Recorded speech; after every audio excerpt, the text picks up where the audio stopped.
A 33 lo conoces por su música, poesía y por Lida.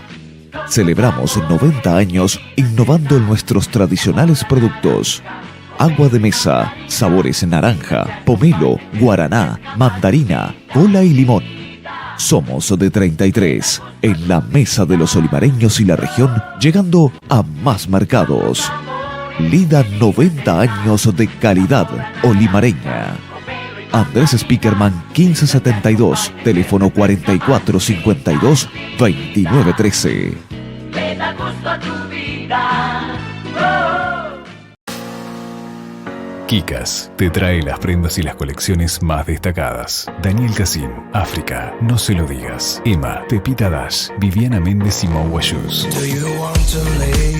Vení a sentirte bien. Kikas tiene lo mejor para vos. Encontranos en Juan Antonio Lavalleja 1325 y en Instagram kikas.33_. Teléfono 4452-0263.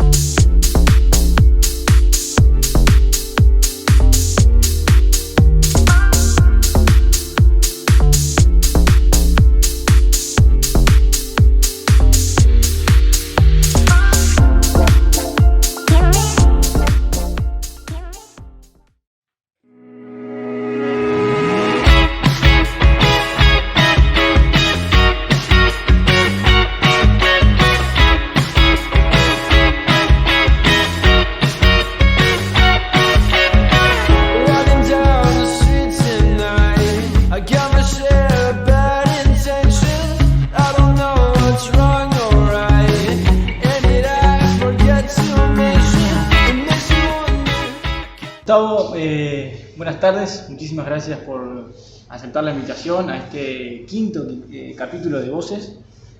En el día de hoy me acompaña Georgina y ya Un gusto, Gustavo. Muchas Muchas gracias por venir. de viaje, pero bueno, queríamos empezar quizás un poco yendo a tu infancia. Vos naciste acá en 33. Acá, sí, en 33. Y he vivido casi toda la vida acá Y en 33.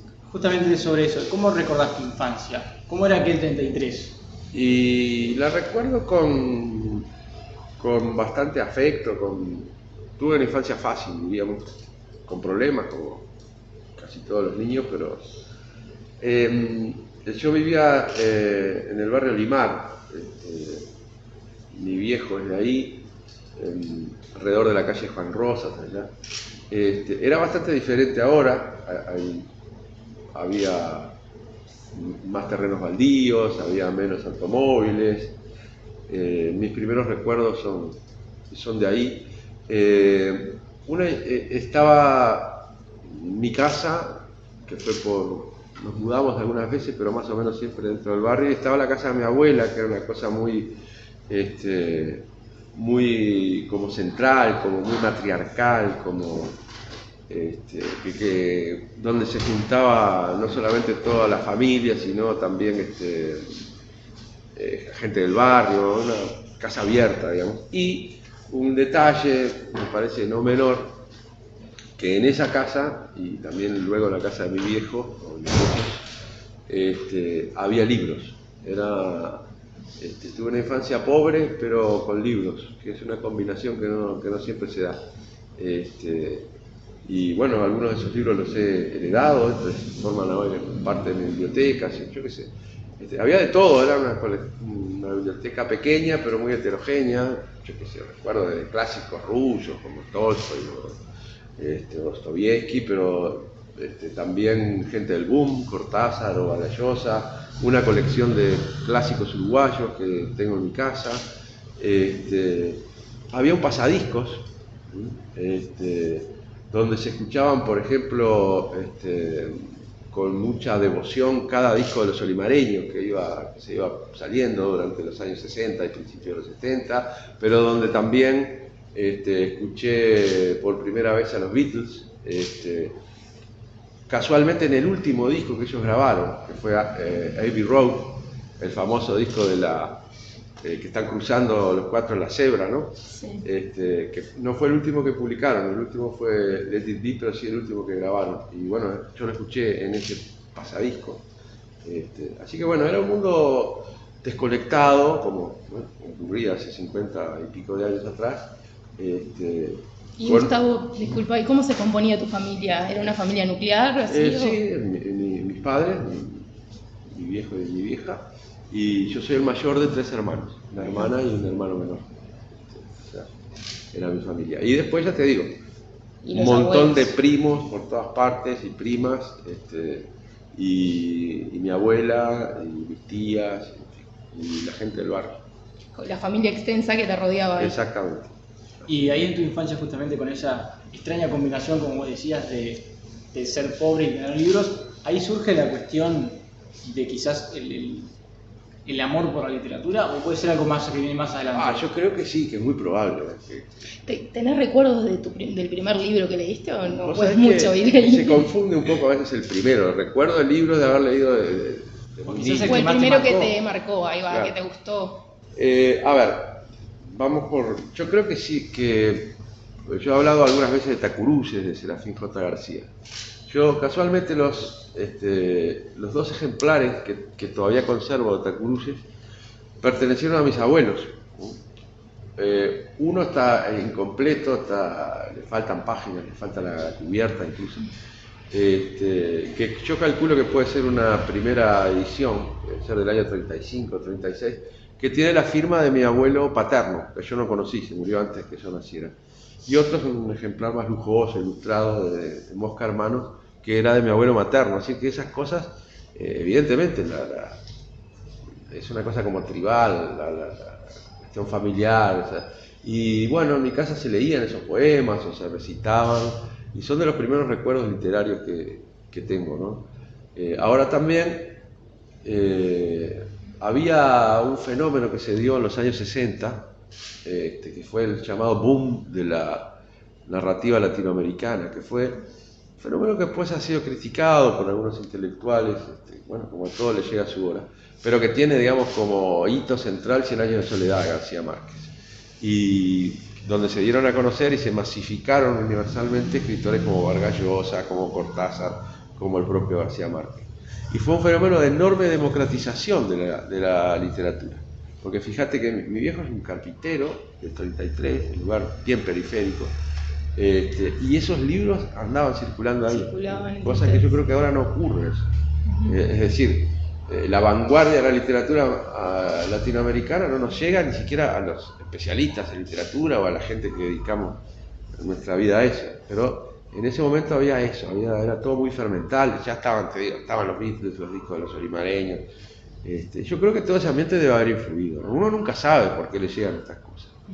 Si es por azar, porque se lo sacó en la lotería, o porque pero indudablemente sí, la influencia familiar, siempre hubo estímulos a las cosas, a la literatura, a la música.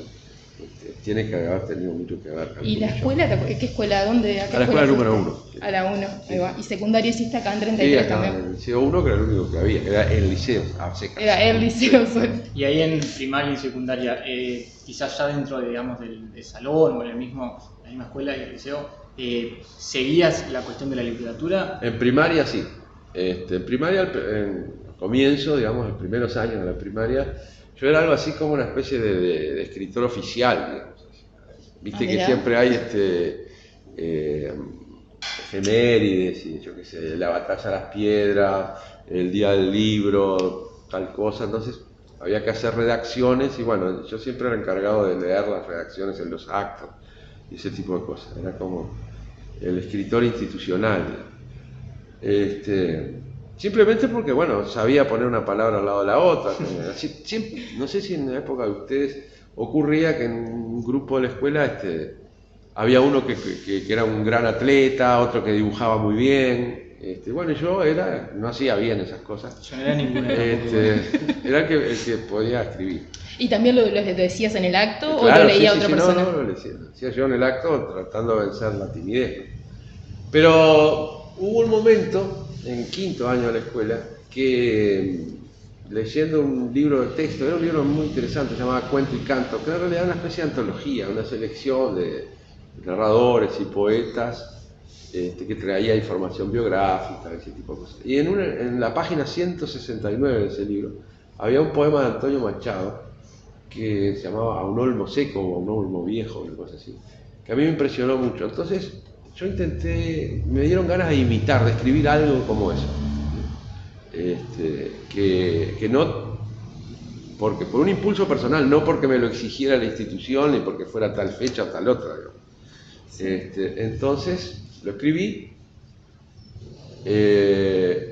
un poema bastante largo, medio pretencioso, yo no me acuerdo muy bien. Sé que usaba la palabra melancolía.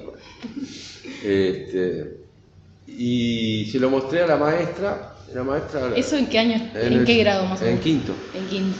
En el año 72. La maestra le puso muy bien, así como pone el MB, y me lo devolvió, no me hizo ningún comentario, como si fuese una tarea curricular, ¿no? Y después lo llevé a mi casa y eso se lo mostré a mis viejos, y eso generó cierta controversia familiar, porque mi viejo estaba muy entusiasmado, lo quería mostrar a todo el mundo, pero a mi madre no le gustó que yo hubiese escrito eso, porque parece que era un poema que sugería o connotaba cierta tristeza, cierta pesadumbre, y ella no quería que pensaran que su hijo, que era un niño, tenía esos sentimientos, ¿no? Que se sentía deprimido, lo que fuera. Cosas que yo no recuerdo haberme sentido de esa manera, sino que era un truco literario, me parece a mí. Entonces hubo discusiones entre mis padres, cosas por el estilo, y ahí yo como que, de ahí en adelante, pasé de ser un escritor oficial, digamos, pasé a ser un escritor maldito. Es decir, empecé a considerar la escritura como una cuestión clandestina, mirá. ¿Y que yo hacía para mí, me la guardaba. Siempre seguía haciendo cosas, pero como escondido, como... recién después pasaron algunos años, que ahora me parecen pocos, pero en esa época de la vida no, ya en la secundaria, ya más bien sobre el bachillerato, que encontré un núcleo de amigos y apareció el rock, ¿no?, en mi vida. Entonces ahí sí empecé a hacer canciones para cantarlas con mis amigos, esas cosas, como que volví a salir del closet, digamos. Ahí va. Y yendo a la docencia, esto que transmitías de la maestra, ¿no? ¿Cómo marca la docencia, ¿no? En todos, sí, a todos nos duda. marca Sí, siempre claro. algún docente. Vos sos profesor. Sí, hace muchos años. ¿Y actualmente estás ejerciendo? Sí, yo pensé que ya este año iba a poder retirarme, pero bueno. ¿Cuántos años tenés, Gustavo? Perdón Yo tengo 60 años 60. y tengo 35 de docente. Estoy en la temporada 35. Sí, esa maestra no la recuerdo con cariño. Era una suplente, por suerte. Después vino la otra y fue bárbara con nosotros. Bien. ¿Y qué clases das acá en el liceo? Ahora estoy en el liceo público, tengo quintos y sextos, y tengo grupos más chicos de tercero y cuarto en privado. Ajá. Y justo que mencionaste esa situación que te pasó con eso que le presentaste a la maestra, y mencionaste justamente a tu madre y a tu padre, ¿cuál es el apoyo de la familia, el rol ahí? Bueno, tus primeros inicios quizás. Bueno, en realidad ya te digo, como ahí fue un poco polémico, un poco causó esa controversia, pero en realidad yo siempre me sentí muy apoyado por mi familia. De hecho, cuando, yo estaba terminando la secundaria, dije que iba a estudiar letras en la Facultad de Humanidades, cosa que nadie sabía muy bien de qué se trataba. Escapaba de lo convencional. Claro, yo me había enterado justamente por una de esas actividades de extensión universitaria que venían al liceo en épocas de menos o de nula telecomunicación, digamos. Venían delegaciones de la universidad, entonces organizaban charlas y repartían algunos materiales acerca de las diferentes opciones que había en la universidad. Y ahí me enteré de la existencia de la Facultad de Humanidades, y yo que me sentía como condenado a estudiar Derecho, digamos. Dije, bueno, esto es lo mío, y yo no tuve ninguna resistencia en mi casa, al contrario, sobre todo a mi padre le pareció siempre muy bien todo esto. Mi viejo es un gran lector, ¿no?, hasta hoy. Así que bueno, yo creo que todo bien con con mi familia. Y se da la cuestión de que en tu adolescencia fue en plena dictadura. Sí, lamentaba eso. Entonces ahí cómo entra la cuestión de que vos mencionabas, quizás justamente con el rock, que sentías esa cuestión quizás más de libertad, Sí, y a su vez con la literatura, pero tenías la condición de país sí, sí, totalmente. sí. Eso sí, viste, que sin duda todo lo que ustedes decían marca y condiciona y determina las cosas que ocurren en la familia, la escuela, ni que hablar. Pero ese contexto político para nuestra generación fue sin duda muy determinante. Y de hecho, hasta de un modo casi involuntario. Yo cada vez que, en todas las novelas que he escrito, siempre hay algo de eso, algo de los años 70, aunque no me lo proponga inicialmente, siempre termina saliendo algo de eso, de la dictadura, en fin. Y sí, era muy difícil. Pero por suerte encontramos, ya te digo, una especie de gueto, de barra de amigos, sensibilidades afines. Y bueno, un refugio importante fue de contracultura, digamos, fue el rock, justamente. Que, dicho sea de paso, era estigmatizado por derecha y por izquierda, digamos, porque, bueno, los militares y la derecha que gobernaba, la ultraderecha que gobernaba en este país, ni que hablar que había arrasado con todo eso. Acá, a diferencia en Argentina, que la dictadura argentina no le dio bolilla al rock, lo consideró inofensivo, no politizado, y el rock se siguió desarrollando en la dictadura. En Uruguay no, el movimiento de rock pre-dictadura que había desapareció por completo, la gente emigró, otros fueron en cana.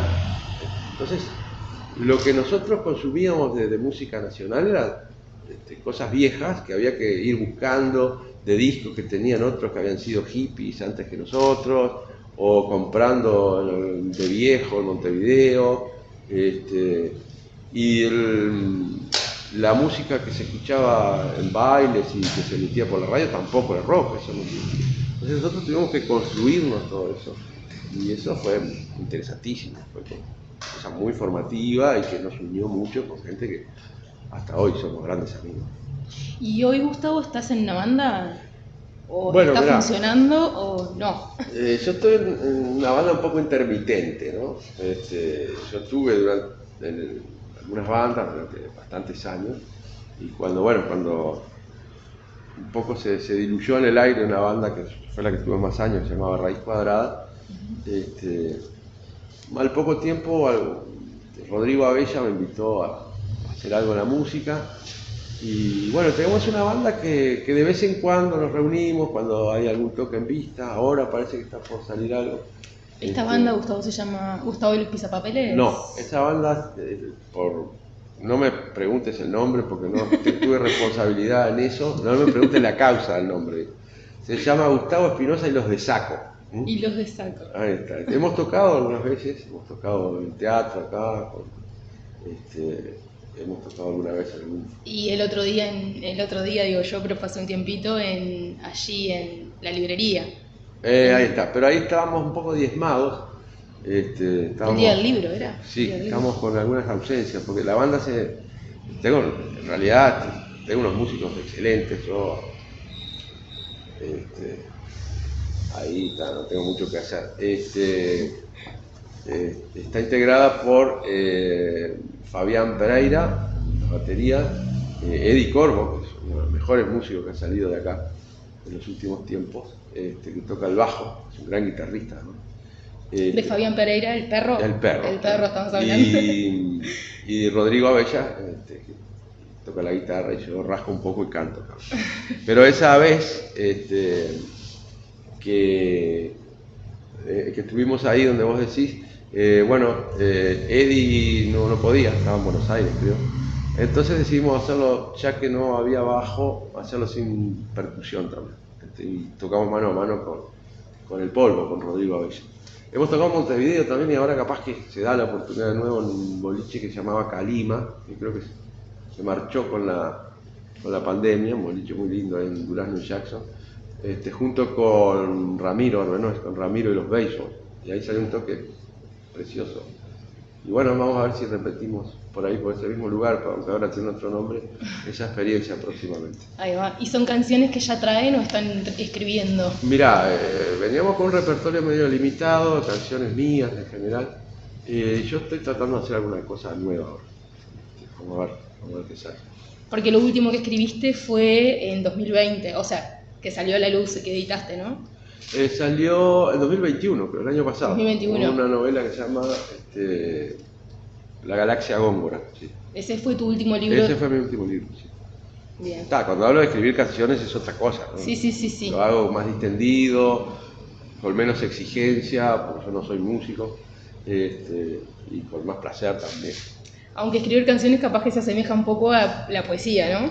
Claro, es eso, sí. Es eso. Que fue lo primero aquello que hiciste, Claro, que, sí, que en la realidad, maestra. Claro, en realidad, como yo a veces comento con los estudiantes, cuando nosotros traemos los textos líricos, los poemas a la clase, bueno, es probablemente el género que menos se consume, o que se piensa que menos se consume. Y los editores te dicen lo mismo, los libros de poesía no se venden, en fin. Casi siempre hay que pagar para publicar un libro de poesía o ganar algún concurso donde el premio sea la edición. Pero sin embargo yo creo que la poesía es el género que más se consume. Lo que pasa es que no se lee la poesía se consume en las letras, en las líricas de las canciones. Sí, sobre todo. O sea que la poesía ha hecho como, se muerde la cola, digamos, ha hecho como un círculo histórico, porque originalmente por eso, la poesía no estaba hecha para la escritura, estaba hecha, hace 3000 años, estaba hecha para cantar. Por eso se llama lírica, porque se acompañaban con un instrumento de cuerda que se llama así, lira. Y después vino una tecnología, la imprenta, bueno, la poesía como que se fijó en las páginas de los libros, pero ahora estas nuevas tecnologías nos hacen volver a una especie de neo-oralidad. Y hay letras buenas y muy buenas y hay horrores, pero bueno, es poesía. En Instagram, en las redes, que hoy te preguntábamos antes, afuera de cámara, cómo te manejabas con las redes, pero en Instagram se utiliza mucho, o sea, hay muchas páginas de poesía corta, ¿no? No sé cómo se llama bien el hay de todo, hay géneros breves. Ahí va, pero hay muchas páginas. Se ha puesto de moda, ya hace bastante tiempo, un género japonés que es el haiku, que son poemitas de 5 versos. Bueno, capaz que es más eso lo que hay en Instagram, sí. Que como vos decías, hay de lo bueno y hay de lo otro también. Y antes de seguir con la entrevista, vamos a un corte publicitario, nosotros hacemos un break, a ver si alguno hace algo, así que... ¿Todo ok? ¿Estás buscando una barbería? Barbería Francos es el mejor lugar para verte bien, encontrar tu corte ideal y al mejor precio. Vas a encontrar desde un corte clásico a $2.90, un degradé a $330, también perfilado de barba, cejas y más. Elegí día y hora y agendate escribiendo al 098-920-471. Ahora que se viene el invierno, en el Venteveo encontrás estufas de distintos tamaños y a un excelente precio. Además, toda la sección en ferretería del primer nivel, llaves, taladros, martillos, accesorios, lentes protectores y mucho más.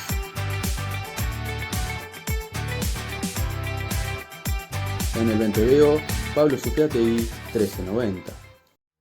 En Joyas Finas 33 encontrás joyas en oro de 18 quilates, brillantería en oro bajo y también en plata y oro. Gran variedad de platería gaucha, rastras en plata y oro, bombillas, mates, cuchillos y más.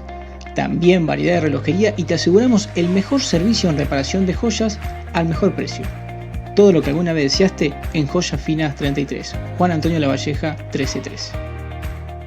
Bueno, Gustavo, seguimos con esta segunda parte, digamos, de la entrevista y teníamos algunas preguntas, en este caso del público. Tenemos primero la de José Ceballos, ¿qué banda en tu infancia fue lo que te impulsó a la música? Ya que hicimos ese retroceso en el tiempo. Bueno, a mí, yo fui y soy un gran admirador, digamos, del rock argentino clásico, digamos, Yo creo que por ahí podría ir la cosa, ¿no?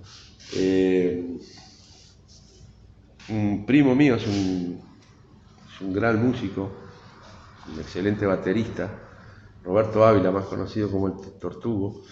En esa casa que yo te decía, llevaba, él es bastante mayor que yo, unos años mayor que yo, él era el baterista de un grupo mítico que hubo acá llamado Credo, tal vez la primera banda de lo que podríamos llamar rock en 33. Y él llevaba sus discos, y entre esos discos llevaba discos de Manal, que era un trío, como un power trío así, de rock y de blues en castellano, que a mí me impactó muchísimo. Después tuve el placer de ver a algunos de esos músicos. Almendra, el grupo de Flaco Spinetta, que después he seguido toda su trayectoria. Y después, bueno, pues más adelante ya me volqué para una onda más de rock and roll cuadrado, de los Stones, el blues, ese tipo de cosas. Y la siguiente pregunta en este caso, que también es en este caso tu profesión, de Juan Álvarez, de Jamaica, que le mandamos un saludo de paso, si te gusta ser profesor. Bueno, no me gusta mucho. Yo no elegí ser docente. Me convertí en profesor de literatura por defecto, digamos, porque bueno, de algo hay que morir, ¿no?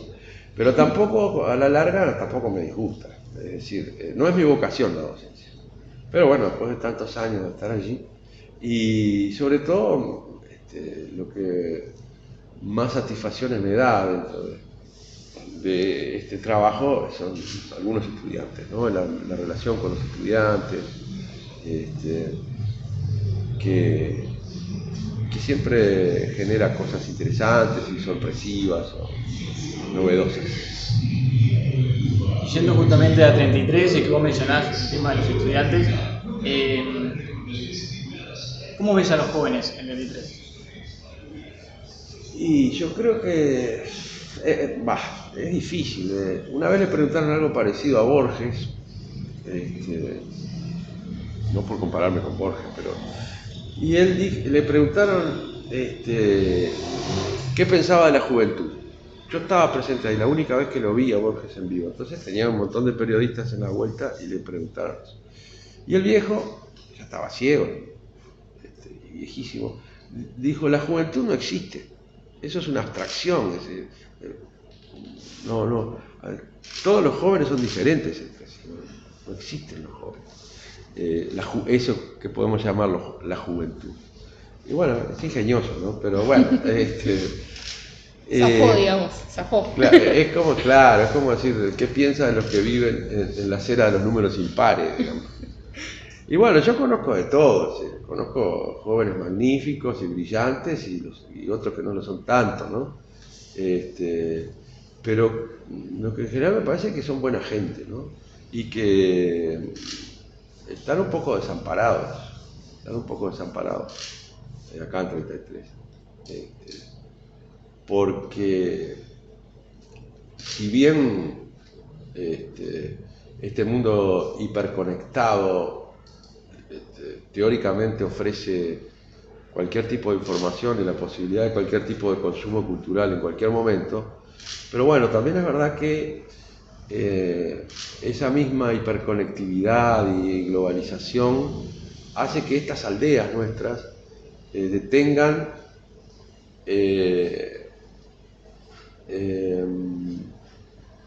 lo peor de la aldea global, pero no lo mejor de una gran ciudad, digamos. O sea, llegan los consumos culturales más adocenados, la industria cultural menos creativa, más mercantilizada, y las expresiones más refinadas o más interesantes de repente no llegan, y bueno, siempre hay, sin embargo, gente que se la busca y que la consigue, ¿no? Por eso yo creo que están, no solo los jóvenes, pero ya que me preguntas por los jóvenes, estamos un poco desamparados en ese sentido, más allá de todo el resto de las cuestiones que nuestra sociedad, jóvenes o no jóvenes, está padeciendo, ¿no? cierta falta de expectativas, de trabajo, en fin, de otro tipo de oportunidades.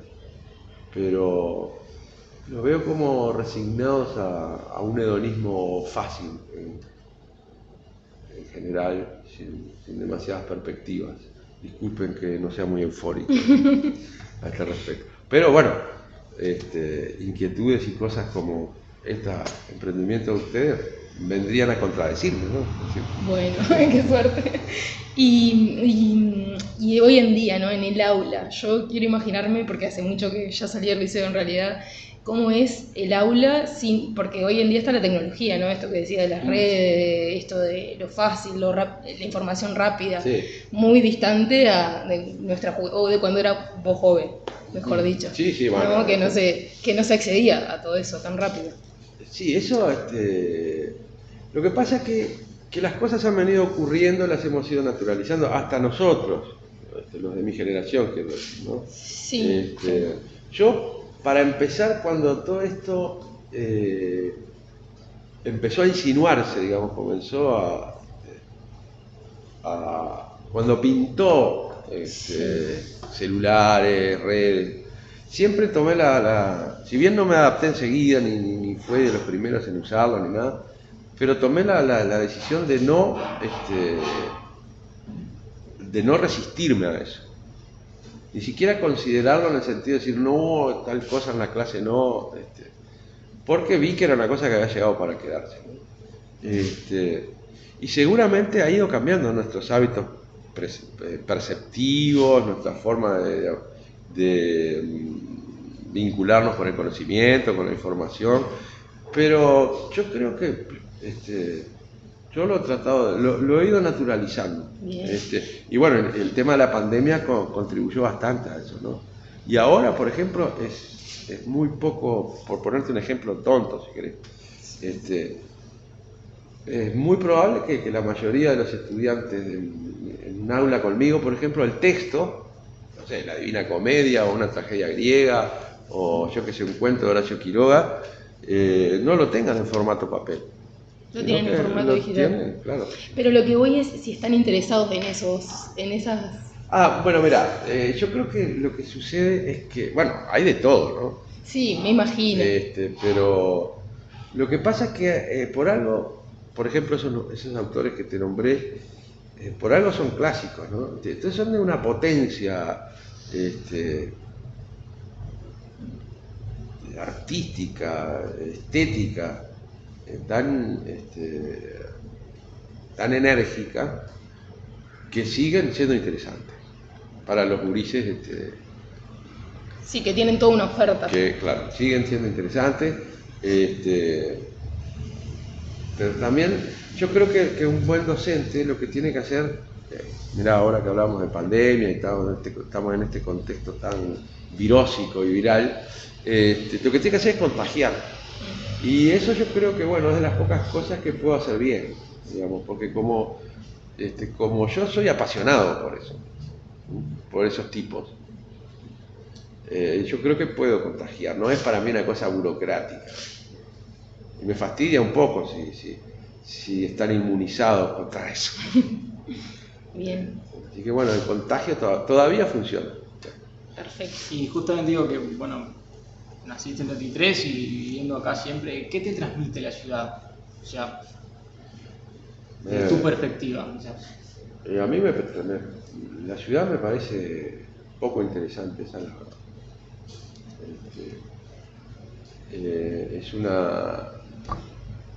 Es donde no se conserva aquello que está bien, digamos. Como que es una ciudad que se ha ido afeando, me parece.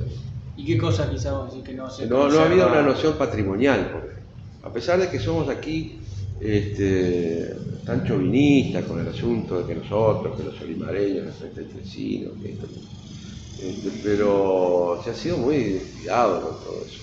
Parece que está descaracterizada la ciudad. Que es una ciudad nueva, relativamente nueva, y que no ha sabido. Fíjense ustedes, por ejemplo, el centro de la ciudad.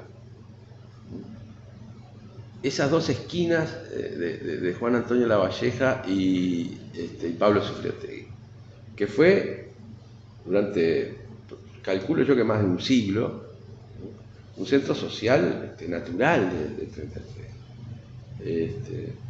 Y eso, en un lado pusieron una franquicia de una tienda, y enfrente hay una tapera, como diría mi abuelo, una casa vacía, ese tipo de cosas. Eso es bastante melancólico, ¿no? Y sobre todo aquellos que recuerdan como las cosas que ocurrieron allí. Fue un lugar importantísimo para el rock ahí. Había rock en vivo y todo ese tipo de cosas. Entonces, esa es la impresión que me da. Muy probablemente todo esto sea nada más que un efecto bastante obvio de la vejez, ¿no? Capaz que esta ciudad, que a mí me parece descaracterizada, melancólica y fea, después sea recordada por un pibe que hoy tiene 15 años, y cuando tenga 60 le va a parecer que esto era maravilloso. Capaz que es eso. Quizás sí.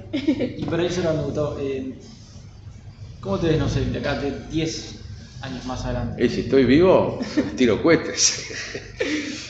Yo qué sé, no, eso sí que no. No, me parece que no me he detenido mucho a pensar eso. Me parece que me quedan muchas cosas para escribir. Y el rock and roll no sé hasta cuándo. Como había un disco de Jethro Tull, que una banda muy famosa en los 70, que se llamaba Demasiado joven para morir, demasiado viejo para el rock and roll. Probablemente dentro de 10 años esté así. Aquí, bueno, que mencionaba el tema de escribir, ¿cómo es el proceso creativo? Es interesante y muy tenso. En un principio, cuando yo escribí este libro, por ejemplo, que es mi primera novela, me demoré mucho en escribir, me provocaba un estrés impresionante. Después, bueno, ahora ya no me estresa tanto, pero es muy intenso porque, sobre todo cuando escribís una novela, aunque mis novelas no son muy largas, pero bueno, ponele, son 200 páginas. Entonces, uno como que está como en una especie de trance metido, llega a un punto que vos estás en ese mundo de los personajes, de las situaciones que les ocurren a ellos, pero bueno, yo no soy un escritor profesional, tengo que ir a comprar 3/4 kilos de carne picada, yo qué sé, venir a laburar, y tenés que estar en un continuo entrar y salir a ese trance. Entonces eso es bastante desgastante. El tiempo y dedicación a escribir y a su vez continuar con la vida. Claro, exacto. O como la realidad y la fantasía, ¿no? Como salir y entrar de ahí. Ahí va. Y bueno, pero es lindo, es interesante. Este fue el único libro que yo escribí a mano, porque yo no sé escribir a máquina y computadoras no había. Después ya empecé a escribir en la compu y tiene sus pros y sus contras, ¿no? Yo ya no podría escribir una novela sin una computadora, pero la contra que tiene es que quedan mucho menos huellas de los borrones, de los borradores, de cosas que descartaste de repente, pero que de repente por ahí después te das cuenta que no había que descartar, o que no estaban tan mal, o que tenían algo que... O que sí, que los lees capaz mucho más adelante y te das cuenta. Exacto. Yo he dado charlas acerca de este libro, de todo el proceso, empecé con unos cuadernos, después los pasé a hojas de escrito secundaria, después mi mujer los pasó a máquina, después un amigo que era de los pocos que tenía una computadora, cuando me mostró un disquete, que no sé si ustedes saben lo que es, pero que yo sí, no sé poco. Sí. Dijo, acá está tu novela, yo no lo podía creer, ¿viste? Bien. Así que la tecnología también de algún modo interpela o andás a ver. cómo puede impactar eso en el contenido de lo que uno escribe, ¿no? Eso yo no lo sé todavía. Y bueno, o sea, vos que tenés premios a nivel nacional y tal, y reconocido, quizás justamente hablamos que muchas veces puede hasta que sea más reconocido afuera del país, como por ejemplo que intentés en Uruguay. ¿Cómo llevas ese quizás perfil bajo que manejás vos en 33, por ejemplo? No, yo no soy más conocido afuera del país que en Uruguay, no. En otros lugares de Uruguay capaz que soy más tenido en cuenta como escritor que en 33, porque acá me ve todo el mundo. Es que no hay más remedio que hacer eso. Cualquier otra cosa sería ridículo. Pero no sucede nada. Es así nomás. No sé, no vas a andar con el lente es oscuro para que no te reconozcan, cosas por el estilo. No, eso. Pero se va como algo normal. Sí, es que es algo normal. No hay ningún cambio significativo en la vida de uno por ser escritor. Nada más que, le lleva un poco más de tiempo. Y hoy que mencionaste, la última, el tema de la vejez, ¿cómo lo manejas eso? Con mucha angustia. Quisiera ser, como decía la canción de Bob Dylan, que ya tiene como 80 años, Forever Young, pero bueno, ¿qué le vamos a hacer? Sí, no. Aparte, viste... Sí, acá estábamos mirando tu foto, sí. acá que eras... Sí, desde 2001. Un chiquilín. No, tenía 30 años, fíjate. Sí. No, 40.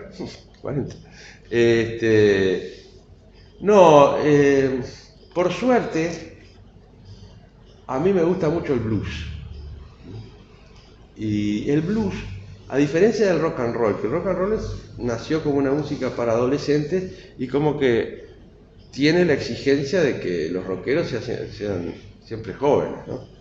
Y entonces ver a los rockeros medio desvencijados resulta patético. Pero el blues no tiene problemas con eso. Al contrario, cuanto más desvencijado, reumático y arruinado estás, podés ser un bluesman más admirable. Entonces yo... Entonces puedes seguir con el blues. Claro, ¿no? Que voy a seguir, eso no hay que hablar. Voy a ser un buen blusero cuando tenga 87. Perfecto. Bueno, Gustavo, muchas gracias. Muchísimas gracias. Por favor.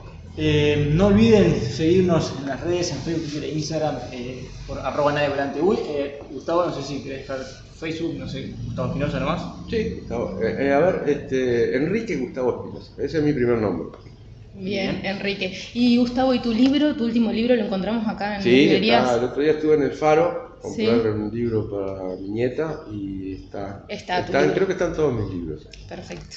Sí, bueno, Gustavo, perdón por capaz que era un chivo inconveniente. No, está perfecto. Por favor, muchísimas gracias por tu tiempo y bueno.